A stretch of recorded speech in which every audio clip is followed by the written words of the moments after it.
श्रीमालू अंगरक्षिका के वार से बुरी तरह से घायल होकर जमीन पर गिर पड़ी थी। उसके सिर और होठ से खून बह रहा था। उसे अंदाजा नहीं था कि नई अंगरक्षिका इतनी शक्तिशाली और सतर्क होगी। श्रीमालू की हिम्मत जवाब दे चुकी थी। उसे पूरा यकीन हो चुका था कि अब वो नहीं बचेगी। अंगरक्षिका उस पर अपना अंतिम वार करने ही वाली थी कि तभी रुक जाओ चिल्लाते हुए आम्रपाली उस अंगरक्षिका और श्रीमालू के बीच में आ गई। आम्रपाली को अपने सामने देख अंगरक्षिका सुरसा के हाथ वार करने से रुक गए और वो कड़क स्वर में कहती है, आम्रपाली ये क्या कर रही हो, हट जाओ सामने से। श्रीमालू भी अचंभित थी कि आम्रपाली उनके बीच में क्या कर रही है। वो हैरानी से आम्रपाली को देख रही थी।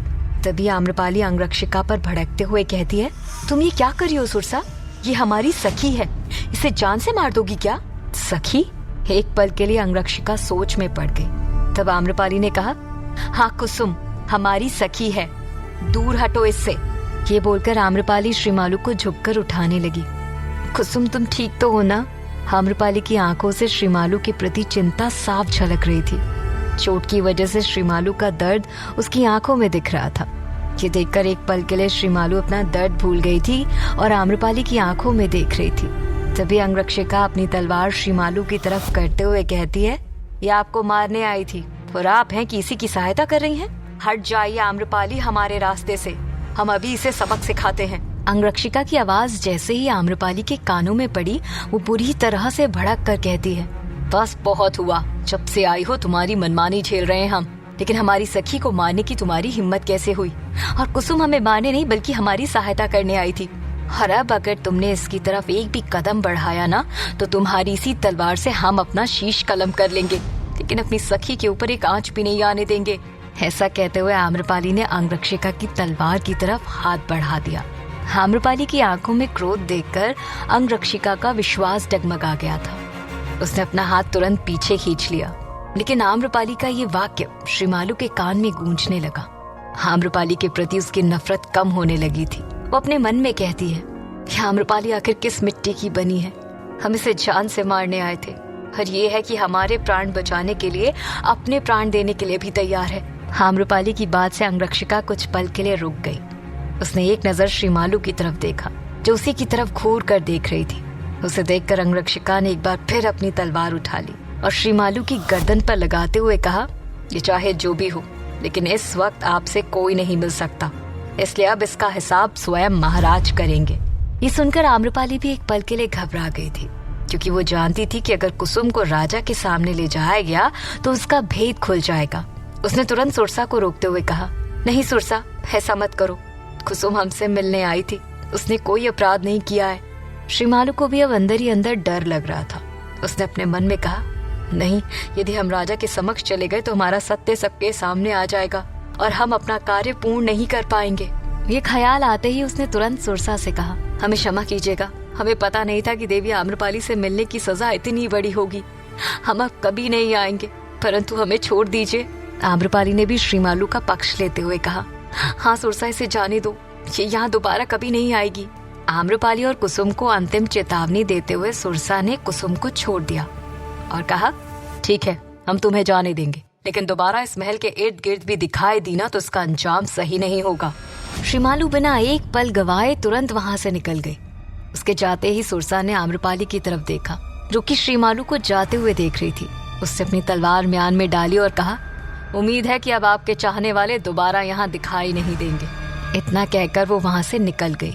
एक तरफ आम्रपाली का किसी से मिलना जुलना अब एकदम बंद हो चुका था, तो वहीं सोम कारागार में कैद पागलों की तरह सैनिकों पर चिल्ला रहा था। वो कारागार की सलाखों को तोड़ने की कोशिश कर रहा था। मुझे यहाँ से बाहर निकालो, देवी आम्रपाली को मेरी जरूरत है, मुझे यहाँ से बाहर निकालो। उसी वक्त राजकुमारी मुकुंदा सोम से मिलने वहां आई। उसकी हालत देखकर राजकुमारी मुकुंदा का हृदय कांप उठा था। वो लगभग 10 कदम की दूरी पर एक खंबे की आड़ से छुपकर खड़ी हो गई। सोम को देखकर उसकी हिम्मत खत्म होने लगी थी।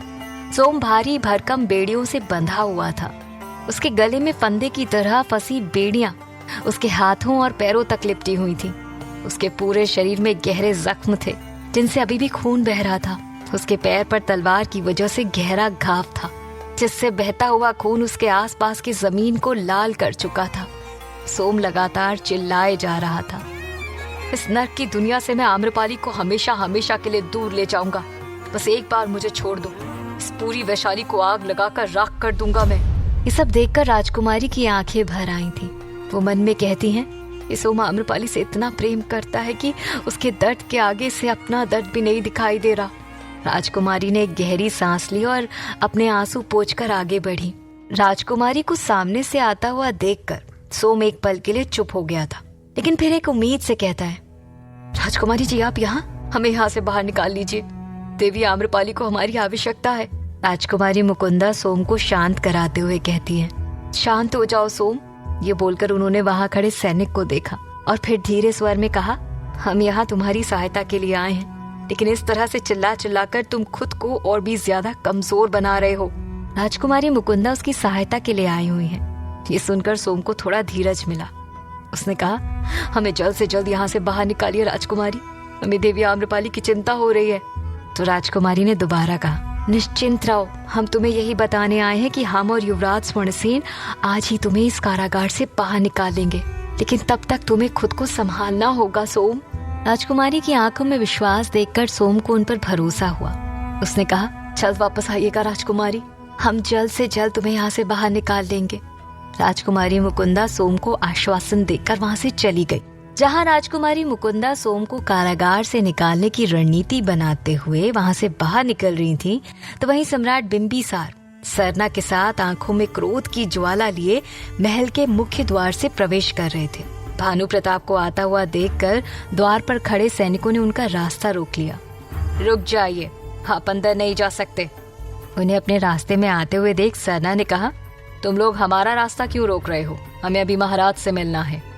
तो उनमें से एक सैनिक ने कहा, नहीं, भानु प्रताप जी महाराज से नहीं मिल सकते, महाराज का आदेश है, भानु प्रताप को महल में आने ना दिया जाए। तो वहीं दूर खड़े महामंत्री सुमेर ने उन्हें अंदर आते हुए देख लिया था। वो तुरंत उनके पास गए। उसी दौरान सम्राट बिंबिसार ने क्रोध से अपनी मुट्ठी बांधते हुए उस सैनिक की तरफ देखा और कहा, इस वक्त हमारे रास्ते में मत आओ, चुपचाप सामने से हट जाओ और हमें अंदर जाने दो। तभी सुमेर उनके पास आते हुए कहते हैं, भानु प्रताप जी, आप किसी भी परिस्थिति में अंदर नहीं जा सकते, अन्यथा हमें आपको बंदी बनाना पड़ेगा। सुमेर की बात सुनकर सम्राट ने अपना संयम खो दिया। सरना ने भानु प्रताप की तरफ देखा, जिनकी आंखों में क्रोध बढ़ता ही जा रहा था। उसने अपने मन में कहा, आज किसी भी स्थिति में हमें महाराज से मिलना ही होगा, हमें ही कुछ करना होगा। लेकिन इससे पहले वो कोई कदम उठाती, सम्राट सामने खड़े उन सैनिकों को धक्का देकर आगे बढ़ने लगे और कहते हैं, अब चाहे जो भी हो जाए, हमें महाराज से मिलने से कोई नहीं रोक सकता। ये बोलकर वो तेजी से आगे बढ़ने लगे। सुमेर ने वहां खड़े सैनिकों को आदेश देते हुए कहा, सैनिकों, इन्हें पकड़ लो, ये महल के अंदर न जाने पाए। सुमेर का आदेश मिलते ही सैनिक सम्राट के पीछे की तरफ भागने लगे। सरना भी सम्राट के पीछे पीछे जा रही थी, लेकिन आज सम्राट को रोक पाना असंभव था। इससे पहले सैनिक उन्हें हाथ भी लगा पाते, उन्होंने अपने रास्ते में आ रहे सभी सैनिकों का अपनी तलवारबाजी से सामना किया और फुर्ती से उठाकर पटकना शुरू कर दिया। देखते ही देखते उन्होंने कई सारे सैनिकों को घायल कर दिया था। ये देखकर सुमेर घबराकर वहीं रुक गया। सरना भी आज किसी भी सैनिक की सहायता नहीं कर रही थी, वो सिर्फ सम्राट के पीछे पीछे तेजी से चल रही थी। तभी सम्राट रुके और सरना की तरफ पलटते हुए कहते हैं, सरना, तुम अब आम्रपाली के पास जाओ और उनसे कहना, अब उन्हें घबराने की आवश्यकता नहीं है। जब तक भानु प्रताप जिंदा है, उन्हें एक खरोच भी नहीं आएगी। सम्राट की बात सुनकर सरना हाँ में गर्दन हिलाती है और फिर सीधे आम्रपाली के महल की तरफ मुड़ जाती है और वहीं सम्राट राजा के दरबार की तरफ बढ़ जाते हैं। जहां सम्राट आम्रपाली की पीड़ा के आगे सब कुछ भूल चुके थे, तो वहीं आम्रपाली अपने कक्ष में अंधेरा करके किसी मृत शरीर की तरह अपने बिस्तर पर पड़ी हुई थी और अपलक छत की तरफ देख रही थी। उसने सुबह से कुछ नहीं खाया था, जिसका असर उसके चेहरे पर साफ दिखाई दे रहा था। उसकी आंखों के नीचे गड्ढे पड़ चुके थे और चेहरे का रंग फीका पड़ चुका था। तभी अचानक उसके कक्ष का द्वार खुला और सुरसा ने अंदर प्रवेश किया। उसके पीछे कई सारी दासियां अपने हाथ में बड़ी बड़ी थाल लिए आ रही थीं। आम्रपाली पर इसका कोई भी असर नहीं हुआ, जैसे उनके आने की आहट उसे सुनाई ही ना दी हो। सुरसा ने घृणा भरी नजरों से उसे देखा और फिर उन सभी दासियों से किनारे रखी मेज की तरफ इशारा करते हुए कहा, ये सारा सामान यहाँ रख दो। उसकी बात सुनकर दासियां अपने काम में लग गई। सुरसा ने एक बार फिर आम्रपाली की तरफ देखा और गहरी सांस भरते हुए कहा, ये सभी श्रृंगार का सामान है आम्रपाली। हमें उम्मीद है कि इस बार आपसे कोई भी जोर जबरदस्ती करने की आवश्यकता नहीं पड़ेगी। आपके पास 1 घंटे का समय है, जल्द से जल्द तैयार हो जाइएगा। लेकिन आम्रपाली पर जैसे उसकी बातों का कोई असर ही नहीं हो रहा था। वो अभी भी अपलक छत की तरफ देख रही थी। सारी दासियां वहीं सिर झुकाए किनारे खड़ी थी। सुरसा ने उन सब की तरफ देखते हुए आखिरी बार आम्रपाली से कहा, हम 1 घंटे बाद वापस आएंगे। यदि आप तैयार नहीं मिली तो हमें मजबूरन आपका श्रृंगार करना पड़ेगा। जल्दी आपसे भेंट करने सामंत विजयदेव आने वाले हैं। आपको अपना दायित्व निभाना ही पड़ेगा। ये सुनकर आम्रपाली उठकर खड़ी हुई। उसकी आंखों में सुरसा और वैशाली के राजा के प्रति नफरत साफ दिखाई दे रही थी। वो सुरसा के पास आई और उसकी आंखों में आंखें डालकर देखने लगी, मानो वो कह रही हो कि ये सब कोशिशें व्यर्थ हैं। आम्रपाली की आंखें देखकर सुरसा का विश्वास भी डगमगा गया था।